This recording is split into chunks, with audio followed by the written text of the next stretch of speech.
Hello guys, welcome back to my new blog. তো অনেক দিন পর আরেকটা ব্লগ নিয়ে চলে আসলাম। তো আজকে তো হলো সংক্রান্তি। আমার শ্বশুরবাড়িতে আজকে গারোই সংক্রান্তির নিয়ম। আজকের দিনে গারোর ডাল বানায় আর অলক্ষীকে কাটা হয়, সেটা সোনার পাপা রেডি করছে, তোমাদেরকে পুরো শেয়ার করব। আর আমার বাপের বাড়িতে তো আছে ব্রতের ভাত, কালকে মা রান্না করেছে, আজকে পুজো হবে আর আগামীকাল সেটা খাওয়া হবে। তো তোমাদের কাদের কোনটা নিয়ম আছে অবশ্যই কমেন্ট করে জানিও। সংক্রান্তি মানেই তো ধোয়াধুয়ি, শাশুড়ি বউ মিলে সকাল থেকে খালি ধুয়েই যাচ্ছি। রান্নাঘর পুরো একদম পরিষ্কার করে দিয়েছি, যেহেতু আজকে নিরামিষ খেতে হয় আমাদের। তো পুরো একদম ক্লিন করে চারিদিক কোনা কাচি সব কিছু ধুতে হয় আর কি। সব কিছু ধুয়ে টুয়ে এইমাত্র স্নান করে আসলাম। তো শাশুড়ি মা ফুল টুল আমাকে উঠিয়ে দিয়েছে। তো এখন আমি ঠাকুর ঘরে আগে পুজোটা দিয়ে নেব, তারপর নিয়মটা করব। তো সবটাই তোমাদের সাথে এই ব্লগের থ্রুতে শেয়ার করব। তোমরা খালি মিস করবে না। আজকের দিনে আমার শ্বশুরবাড়িতে নিয়মটা করে, সবটাই শেয়ার করবো। তো একটু অন্যরকম আর কি নিয়মটা। তো তোমাদের যদি এই নিয়মটা থেকে থাকে অবশ্যই একটু কমেন্ট করে জানিও। তো চলো ব্লগটা দেখতে থাকো, আই হোপ অনেকটা ভালো লাগবে। তখন গিফট খোলা হচ্ছে বক্স খাট থেকে। আমার বক্স খাট পুরো ঠাসা, মানে গিফট মানে কি, সোনার সাবান শেষ হয়ে গেছে, তো তার জন্য ওইখানে পাউডার আছে না, পাউডার লাগবে না। তো একটা সাবান বের করছে। আর এই যে দেখো আমার শুনুটাকে না বুড়া, সকাল উঠতে না উঠতে সাইকেলটার হাল বেহাল করে দাও। না সাবানটা নিয়ে নাও, চলো নানু করবো, চলো এটা এখানে রেখে দাও। এটা থাকুক। হ্যাঁ, ও স্নান করবে আর আমি এদিকে পুজো ঘরে এখন পুজো দেব। তো সমস্ত কিছু ক্লিন করে নিয়েছি, বাসন টাসন ধুয়ে নিয়েছি। আর এই দেখো আমাদের ঘরের শেফালি ফুল, হলুদ ফুল, দেখো শেফালি ফুল দিয়ে আমি এখন রাম ঠাকুর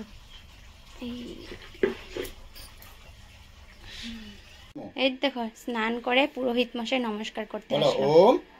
দেখো আমার গপ্পু সোনা স্নান করে নিয়েছে, এখন ড্রেস পরবে। আমাদের গপ্পু সোনা ফুল দিয়ে পুরো ঢেকে গেছে।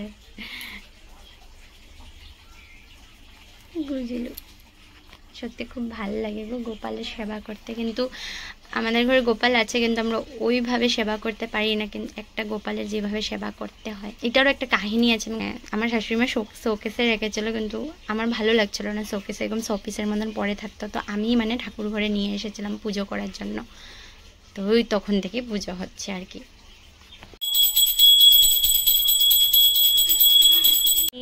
এখন এই দেখো, তো এই যে আমাদের অলক্ষী কাটার নিয়ম। তো এটা দেখো পুকুর বানানো হয়েছে। এই যে এটা কালকেই সোনার পাপা পুরো পুকুরটা বানিয়েছে আর এইগুলো সাজগোজ করিয়েছে। এই দেখো, আর এই হলো অলক্ষী। দেখো চুলও দিয়েছে, আবার দেখো পাও দিয়েছে, মানে একটা মূর্তি তৈরি করা হয় মাটি দিয়ে। তো ওইটাকে এখন সবাই মিলে কাটবে আর কি। কেন কি লক্ষ্মী যেখানে থেকে অলক্ষীও থাকবে, তো অলক্ষীটাকে আজকের নিয়মে দূর করা হয়। আর এই যে দাও মাগো, এগুলো দেখাইতেছি কি ব্লগ। আর এই যে দেখো এখানে সমস্ত কিছু ধান, দুব্বা, তেল, সিন্দুর, প্রদীপ আর একটা সাবু কলার বাটা রেডি করেছি এখানে দেওয়ার জন্য। তো এখানে পুকুরে এখন জল দেব। আর এখানে দেখো শাশুড়ি মা 8টা সবজি রেডি করে দিয়েছে। এখানে 8টা সবজি পুকুরের মধ্যে দিতে হবে। এই দেখো 8 রকমের সবজি সব মিলিয়ে। তো এই নিয়মটা আমি কিন্তু একদম প্রথমবার করছি। আর সত্যি আমি ব্লগ করাতে একটা অনেক সুবিধা পেয়েছি। যদিও আমার কোনোদিন নিয়মটা নিয়ে একটু কনফিউজ থাকে না, আমি ভিডিওতে দেখে নিলে আমার সব কনফিউশন দূর হয়ে যায়। সত্যি এটা অনেক বড় একটা মানে শিক্ষা আর কি। তো ওটাই, তো এটাও আমি ক্যাপচার করে রেখেছি তোমাদের জন্য, প্লাস আমার ভবিষ্যতের জন্য। কিন্তু সবসময় তো আর আমাদের শাশুড়িরা আমাদের পাশে থাকবে না। তো পুতুল কাটবে, কপালে দেওয়া।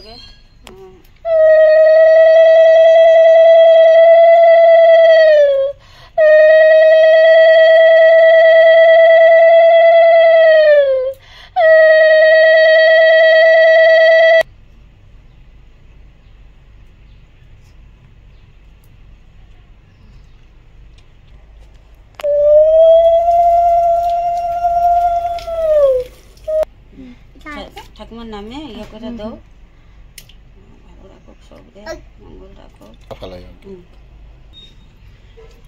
ঠান্ডা খুলে না বাবা, জল সব দিয়ে দিছ না। বলো অলক্ষী কাটছি।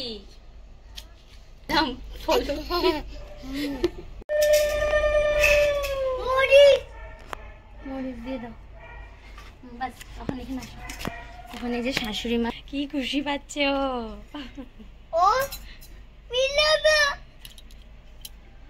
হ্যাঁ দেখি তো জিজ্ঞেস করো অলক্ষী যা যা দূরে যা। তো এখন ও নিয়মটা করছে, ঠাম্মার নাম লয়ে লয়ে তো কি কাটাস অলক্ষী চুল উল্টো হালকা যা শেষ। পাটা দেখ না। হ্যাঁ তো নিয়ম কমপ্লিট। ওটার কান্ড কি হয়েছে কি দুষ্টু দুষ্টুমি করেছে না?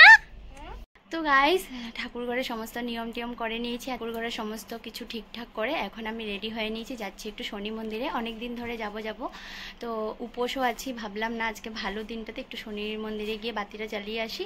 আর সোনার পাপা ঘরে থাকলে একটু সুবিধা হয়, তো দুইজন একসাথে যেতে পারি, একা হয় না, মানে হয়ে ওঠে না। কিন্তু আস্তে আস্তে আমার একাই সব কিছু করতে হবে। এরপর সোনাকেও নিয়ে যাব, কেন আমরা যাচ্ছি, ওকে না নিয়ে হবে না। আর শাশুড়ি মার রান্নাঘরে কাজবাজ করছে তো সামলাতে পারবে না আর কি।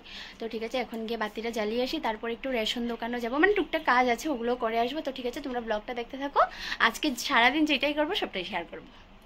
এসে পড়লাম, হ্যাঁ ধূপকাঠি লইছি, তো এখন প্রদীপ নিয়ে নিচ্ছি, বাতিটা জ্বালিয়ে নেব। সব কিছু করে আস্তে আস্তে না 12টা বেজেই যায়, তো 12টার আগে আসার চেষ্টা করলাম।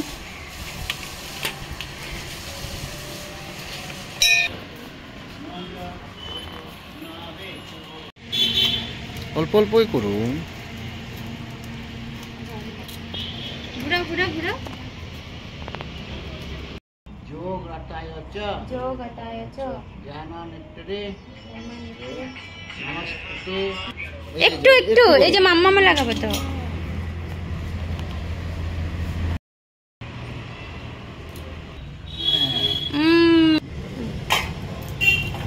হয়েছে হয়েছে, এই তেল তেল রেখে দাও, এটা রেখে দাও এখানে। তো গাইস শনি মন্দিরে এসে অঞ্জলিও নিয়ে প্রসাদ নিয়ে নিলাম, তখন মুখ টুক ধুয়ে এখন বজরংবলীর মানে হনুমান মন্দিরে গিয়ে একটু বাতি জ্বালাবো।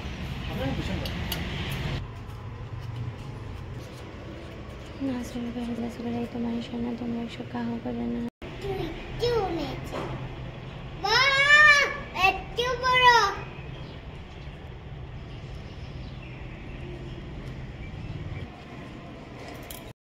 তো গাইস পুজোটা দিয়ে দিয়েছে, সত্যি খুব হালকা লাগছে, খুব হালকা লাগছে সত্যি। আমি ঠাকুর মন্দিরে যে ঠাকুরের কাছে সমস্ত কিছু শেয়ার করে আমি এত বেশি মানে রিল্যাক্স ফিল করি, মানে কি বলবো। তো অনেক দিন ধরে ইচ্ছা করছিল কিন্তু হয় না, এত সামনে থেকেও না আসতে পারি না।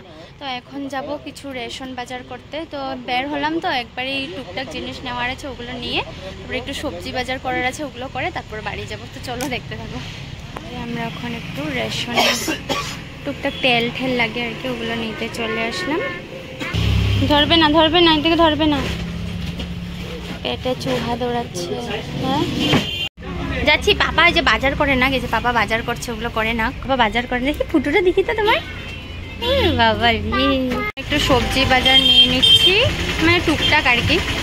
আজকে তো আমাদের দিনে 8টা সবজি দিয়ে ডাল বানানো হয়, তো ঘরে আছে, এখন খালি কয়েকটা জিনিস নেব। আচ্ছা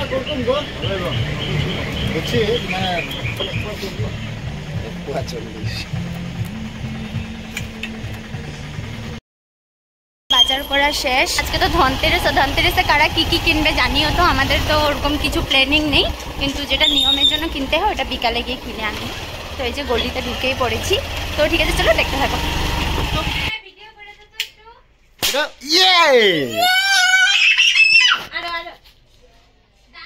দূরে দূরে করো, হাত দূরে করো।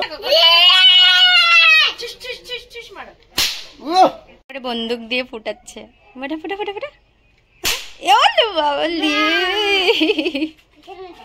হ্যাঁ এখন ফুটিয়ে দাও ফুটিয়ে দাও ফুটিয়ে দাও, ফুটাও।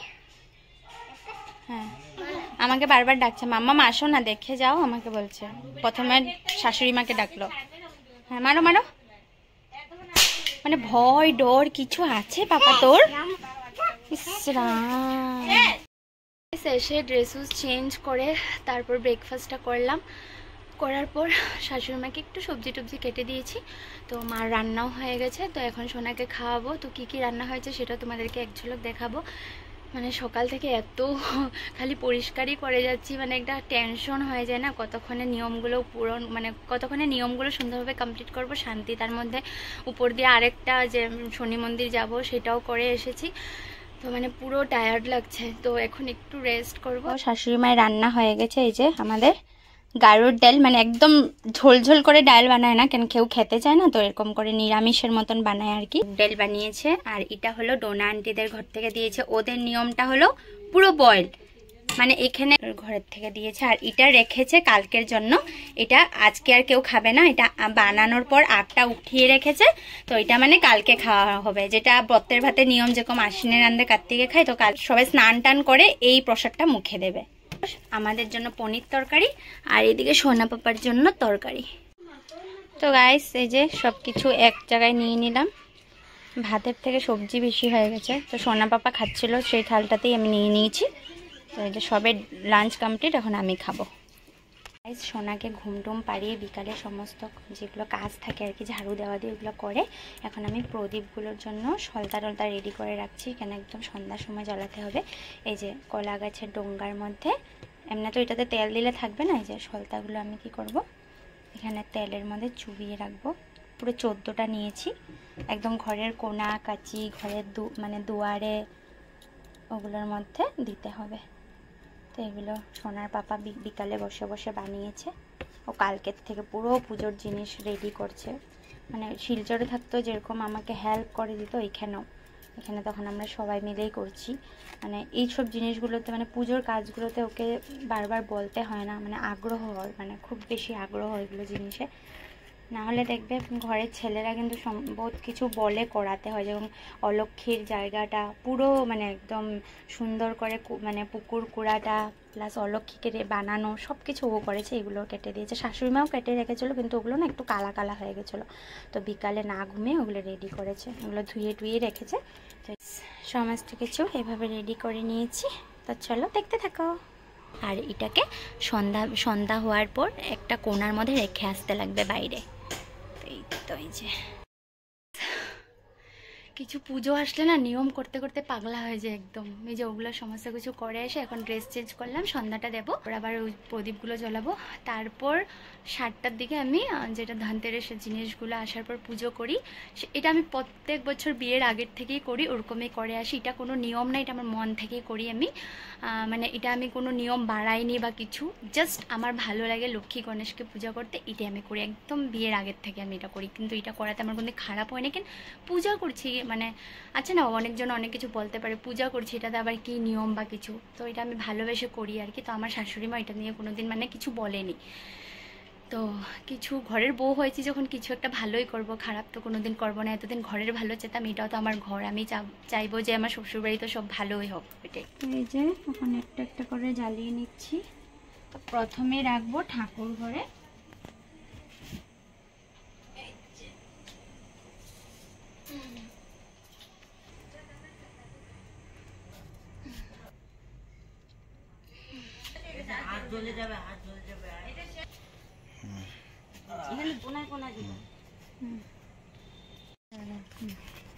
গাইস দেখো আমার পোলাটার কোনো ভয় ডর আছে?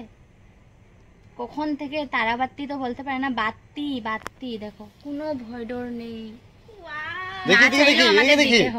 এদিকে দেখাও, এদিকে দেখো, ক্যামেরাতে দেখো। হ্যাঁ ঘুরাও ঘুরাও, কি কালার বাবা? মস্তি কি।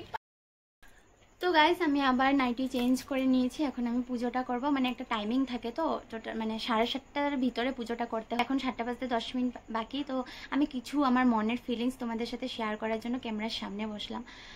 আর আমি ধনতেরাসে কিছু তো ওরকম নিইনি, কিন্তু আমি অর্ডার করেছিলাম ঠাকুরের কিছু জিনিস, লাকিলি এটা আজকেই এসে পড়লো, এই মাত্র পার্সেলটা আসলো। তো তোমাদেরকে আমি আনবক্সিং করে দেখাবো, তার আগে আমি কিছু কথা তোমাদের সাথে শেয়ার করতে চাই। তোমরা তো জানোই আমার পোস্ট দেখছো, আমার ভিডিও দেখছো, তো আমার এই কদিন মনের অবস্থা কতটা খারাপ। একটা কন্টেন্ট ক্রিয়েটারের জন্য এই লাইফটা খুব মানে স্ট্রাগল, যে সব কিছু চাইলেও তুমি বলতে পারবে না। তো আমার অবস্থাটাও ঠিক সেরকমই হয়েছে। সবাই ভাবে কি হাসি ফুর্তি থাকি, সব কিছু ভিডিও করছি, ভিডিওর মধ্যে সবসময় হাসি ফুর্তি আছি, এটা কিনছি ওটা কিনছি, ভাবছি কি লাইফটা খুব সুন্দরভাবে যাচ্ছে, কিন্তু যার লাইফ সেই বুঝে। কিন্তু তো যখন কোনো পুজো ওকেশন আসে আমি না মানে ভাবি কোনো ভিডিও করব না, কোনো কিছু পোস্ট করব না, কিন্তু কিছু কিছু মানুষদের জন্য যারা আমার ভিডিও দেখতে ভালোবাসে, আমাকে রাস্তাতে দেখে বা আমার হাজব্যান্ডকে দেখে জিজ্ঞেস করে যে আগে তো তুমি শিলচরে এত কিছু একা হাতে সামলিয়েছো 5টা বছর, তুমি সব কিছু নিয়ম করেছো, ঘরটাকেও টিপটাপ করে রেখেছো, আবার তোমার বেবিকেও এত ছোট্ট থেকে 1.5 বছর অবধি তোমরা মানে ওকে বড় করেছো। তো একটা ছোট বাচ্চাকে বড় করা কোনো গার্জিয়ান ছাড়া, এটা কিন্তু একটা মা বাবার জন্য খুব বড় একটা দায়িত্ব। যেহেতু আমার ওখানে কেউ ছিল না, আমি সব কিছুর সাথে সাথে ভিডিও কন্টিনিউ করতাম। তো যখন আমাকে মানুষ বলে না ওখানে এত কিছু করতে, এখানে তো ফ্যামিলির মধ্যে এসে পড়েছো, তাও তুমি ভিডিওটাকে কেন কন্টিনিউ করছো না, তখন আমি চুপ হয়ে যাই। তো বলছে যে যতই কষ্ট থাকুক তোমার ভালো কাজটাকে তুমি কখনো ছাড়বে না। আমার হাজব্যান্ডকেও সবাই জিজ্ঞেস করে যে প্রিয়াঙ্কা আজকাল কেন ব্লগ দেয় না রে, আমরা ব্লগের জন্য অপেক্ষা করে থাকি যে কখন ব্লগ দেবে, আমরা ওয়েট করে থাকি, কিন্তু ব্লগটা কেন আসে না, কেন ভিডিও কম করে। তো এই কারণটা আমি কেউর সাথে শেয়ার করতে পারি না। তো আমি স্পেশালি আমি সেই মানুষগুলোকে থ্যাংক ইউ বলতে চাই যারা আমাকে ভালোবাসো না, কিন্তু আমার ভিডিও শুরু থেকে শেষ অবধি পুরো একদম একটা কোনা ছাড়ো না, পুরো ভিডিও দেখো, আর সেখান থেকে খুদ বের করবে, জাজ করবে কোনটা ভালো কোনটা খারাপ। তো তোমাদের জন্য আমি যে ভিউজটা পাচ্ছি তার জন্য স্পেশালি থ্যাংক ইউ। মানে আজকাল আমার ভিউজটা খুব কমে গেছে, এটা নিয়েও আমি কথা শুনি, এত সাবস্ক্রাইবার্স কিন্তু ভিউজ খুবই কম। কিন্তু কি করব, কন্টিনিউ যদি একটা জিনিস না করতে পারি, মানুষকে ভালো ভিডিও শেয়ার করতে না পারি, তাহলে মানুষ আমার ভিডিও কেন দেখবে। আর আমি তো ওরকম ঘোরাঘুরি সব বন্ধ করে দিয়েছি, কারণ সিচুয়েশনটা ওরকম হয়ে গেছে। সব কিছু কিন্তু টাকার সাথে রিলেটেড, তো মানুষের ভালো সময় আপ অ্যান্ড ডাউনস থাকবেই। আমাদের একটু সময়টা এখন খারাপ চলছে, কিন্তু এর মধ্যে আমরা হাসি ফুর্তি করে সব কিছু পার করার চেষ্টা করছি। তো ঠাকুরকে তাও থ্যাংক ইউ বলি, কিছু খারাপ হয় কিছু ভালোর জন্য। আমি সবসময় চেতাম ফ্যামিলির সাথে থাকতে, তো ফ্যামিলির কাছে এসে পড়েছি। তো যাই হোক, আমি ভিডিও নিয়ে অনেক কথা শুনেছি, কিন্তু কোনো দিন আমি কিচ্ছু বলিনি। আমি ভাবি আমি তো কোনো খারাপ কাম করছি না, আর আমি সংসারের কোনো কাজ না করে তো আমি ভিডিও বানাচ্ছি না। না, আমি সমস্ত কিছু আমার শাশুড়ি মা আছে বলে আমি হেল্প নিচ্ছি, বা শাশুড়ি মা আমাকে হেল্প করছে। কেন আজকে যদি মায়ের কাছে থাকতাম, আমি যদি ভিডিও করতাম, আর আমাদের মাওরাও তো সব কিছুর মধ্যে আমাদেরকে সাপোর্ট করে, তো একটা শাশুড়ি মা তো সাপোর্ট করতেই পারে, যেহেতু বিয়ের পর পুরো লাইফটা কিন্তু শ্বশুর বাড়িতে কাটানো হয় একদম মৃত্যু অবধি। এরকম কোনোদিন কেউ বলতে পারবে না যে আমি এই কাজটা না করে আমি ভিডিও করে নিচ্ছি বা কোথাও গেছি। আমি যেটুকু পারি আমার শাশুড়ি মাকে হেল্প করে দিই, আর শাশুড়ি মাও সত্যি অনেকটাই হেল্প করে দেয়। আমি সবসময় ঘরোয়া আমি যেটা ডেলি লাইফে করছি সেই ভিডিওগুলোই তোমাদের সাথে শেয়ার করার চেষ্টা করেছি, আর সেগুলো যে মানুষের ভালো লেগে যাবে এটা আমি জানতাম না। এমনি খুলে নিয়েছিলাম চ্যানেলটা, কিন্তু এটাকে গ্রো করে পারবো বা এত সাবস্ক্রাইবার হয়ে যাবে এটা কখনো স্বপ্নেও ভাবিনি। কিন্তু হ্যাঁ, এখন আমার ভিউজটা কমে গেছে। মন থেকে যদি শক্তি না দিতে পারি না, তাহলে কোনো কাজে গ্রো করতে পারবো না, এটা সত্যি কথা। আমি একদম স্থির করতে পারছি না মনটাকে। তো থ্যাংক ইউ তোমরা যারা আমাকে, আমি কয়েকটা ফেসবুকে যখন পোস্ট দিই, এখন তো ফেসবুকও আমাদেরকে অনেক বড় অপরচুনিটি দিয়েছে, আমরা যারা হাউস ওয়াইফ তারা পোস্ট ভিডিও দিয়েই কিছু ইনকাম করতে পারবো। আমি যখন একটা পোস্ট দিয়েছিলাম ফেসবুকে, তখন আমাকে সবাই অনেক মোটিভেট করেছে, আমাকে অ্যান্সারগুলো দিয়ে, কমেন্টগুলো দিয়ে। মানে আমার যে এত সাপোর্টিভ মানুষ আছে আমি জানতাম না। ফ্যামিলিরা তো সাপোর্ট করবে, তার বাইরেও তোমরা যে আমার এত বড় ফ্যামিলি হয়ে উঠবে আমি সত্যি ভাবিনি। এই জন্য তোমাদের মানে কিছু মানুষের জন্য আমি যে ভিডিও করতে বাধ্য হই। তো আজকে না কিছু মনের কথা শেয়ার করলাম তোমাদের সাথে, মানে ভালো লাগছিল না অনেক দিন ধরে। আমি এখনও যে মেন্টালি খুব ডিস্টার্ব হয়ে আছি, কিন্তু ফ্যামিলির জন্য, বাচ্চার জন্য হাসি মুখে সব কিছু ক্যারি করে নিয়ে যেতে হবে, কিছু করার নেই। এটাই হলো মেয়েদের জীবন, এটাই মেয়েদের বাস্তব। জানি না কি বলে ফেলেছি কি না, কিন্তু আমার তোমাদের সাথে শেয়ার করে একটু হালকা লাগছে। তো এটাই বলতে চাই যে একটা কন্টেন্ট ক্রিয়েটারের জন্য মানে সোশ্যাল মিডিয়াটা খুবই টাফ না, কিন্তু যারা স্ক্রল করে, যারা একটা শুধু বসে বসে স্ক্রল করবে, আর তারা কোনোদিনও বুঝবে না একটা হাউস ওয়াইফের জন্য একটা ভিডিও করে কন্টিনিউ করা, এটা কোনোদিনও বুঝবে না। ওরা ভাববে ওরা খুব মজাতে আছে, কিন্তু আমরা যে আমাদের সমস্ত কিছু জিনিসকে আগলে রেখে তারপর এই কাজগুলো করছি, এটা কোনোদিনও বুঝবে না। যারা এই লাইফটাতে আছে তারাই বুঝতে পারবে। আমি দেখি তো, তোমরা তো সবাই আজকাল ভিডিও করো, সবাই বুঝবে যে একটা ভিডিও করে এডিট করে পোস্ট করা এটা কত বড় একটা খাটনি। তো ঠিক আছে, এটাই বলার ছিল। তো চলো এখন পুজোটা করতে বসবে। তার আগে ঠাকুরের যে জিনিসটা অর্ডার দিয়েছিলাম সেটা আজকে লাকিলি এসে পড়লো, তো ঠিক আছে দেখে নাও, আর পুজো করার জায়গাটা কিভাবে করছি সেটাও শেয়ার করবো। তো গাইস এক্সাইটেড হয়ে ছিঁড়েই ফেলেছি, কিন্তু এখনো দেখিনি।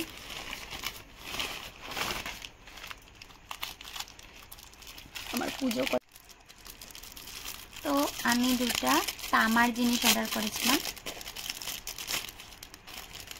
এই যে বিষ্ণুর চরণ দেখো, খুব সুন্দর এসেছে, কিন্তু খুব হেভি এসেছে গো।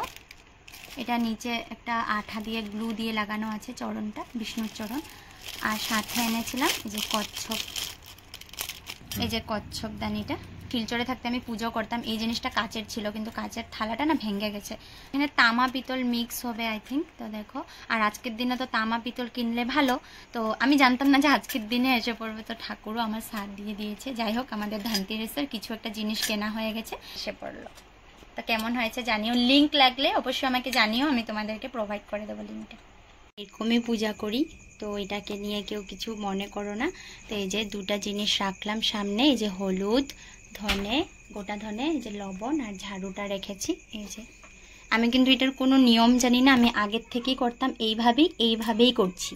তো এই যে গণেশ ঠাকুর আর লক্ষ্মী ঠাকুরকে সামনে রেখেছি, যা যা জিনিস এগুলো রাখলাম। আর এই দেখো, তো আর এই জিনিসটা বুলটি দেখো কলকাতার থেকে এনেছে, এই যে পিতলের ল্যাম্প, পিতল প্লাস কাচের। তো এই যে এতগুলো তো তেল দিতে পারবো না, তো অল্প করে তেলটা দিচ্ছি, দিয়ে এখন বাতিটা জ্বালাবো। খুব সুন্দর দেখো, এই যে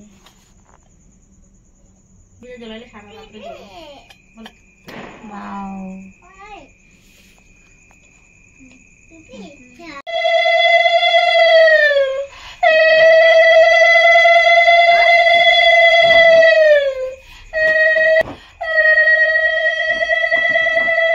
আমার এই নিয়মটা কেমন লাগলো তোমরা জানিও। এই যে একটু তারাবাতিও জ্বালিয়ে দিলাম। তা এখন একটু গণেশ লক্ষ্মী মার একটু মানে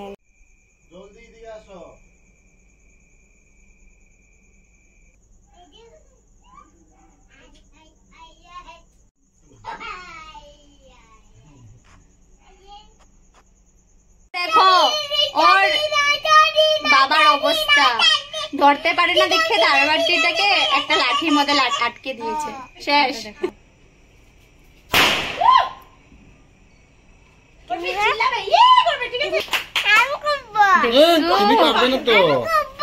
ভগবান, হ্যাঁ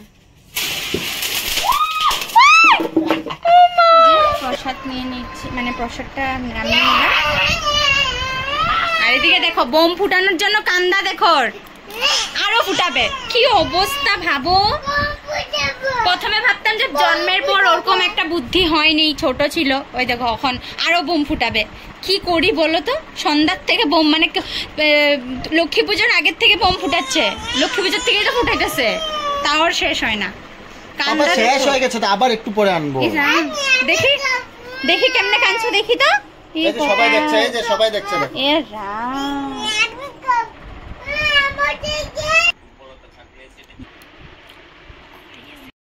তো গাইস এখন বাজে 8টা। আমার পোলার কান্না থামছেই না কিছুতে, ও আরো বোম ফুটাবে। পুরো চুচুর কাছে, ঠাম্মির কাছে গিয়ে বলে বলে পাগল করে দিচ্ছে। আমি সবাইকে বলেছি এখন আর দিতে না, মানে যত দেব অত লাগে, যেটা ভালো লেগে যায় ওটা বারবার লাগে ওর। তো যাই হোক, ব্লগটা এখানে এন্ড করে দিচ্ছি। খুব ইচ্ছা ছিল আজকের দিনটাতে তোমাদের সাথে সব কিছুই শেয়ার করবো, আর আজকে একদিনে অনেক কিছু পড়ে গেছে, সংক্রান্তি বলো, ধনতেরাস বলো, সব কিছুই। তো যেটুকু মানে আজকের ফুল ডেটা তোমাদের সাথে সব কিছু শেয়ার করেছি, প্লাস আমার সোনা পাপার ফুর্তিগুলো তোমাদের সাথে শেয়ার করলাম। তো কেমন লেগেছে পুরো ব্লগটা সব কিছু মিলিয়ে অবশ্যই একটা কমেন্ট করে জানিও। ভালো লাগলে লাইক, শেয়ার, কমেন্ট এন্ড সাবস্ক্রাইবটা করে দিও। আর প্লিজ তোমরা আমাকে এতটা ভালোবাসো, আমার ভিডিও দেখতে ভালোবাসো, একটু কষ্ট করে ভিডিওটা পুরো ফুল ভিডিওটা একটু ওয়াচ করবে। আর ভালো লাগলে অবশ্যই শেয়ার করবে, ফেসবুক থেকে দেখে থাকলে ফলো করে দিও। তো চলো আজকের মতন এখানেই টাটা। তোমাদের ধনতেরাস কেমন কাটলো, কে কী নিয়েছো কমেন্টে জানিও। কমেন্ট কিন্তু আজকাল ভর্তিই হয় না।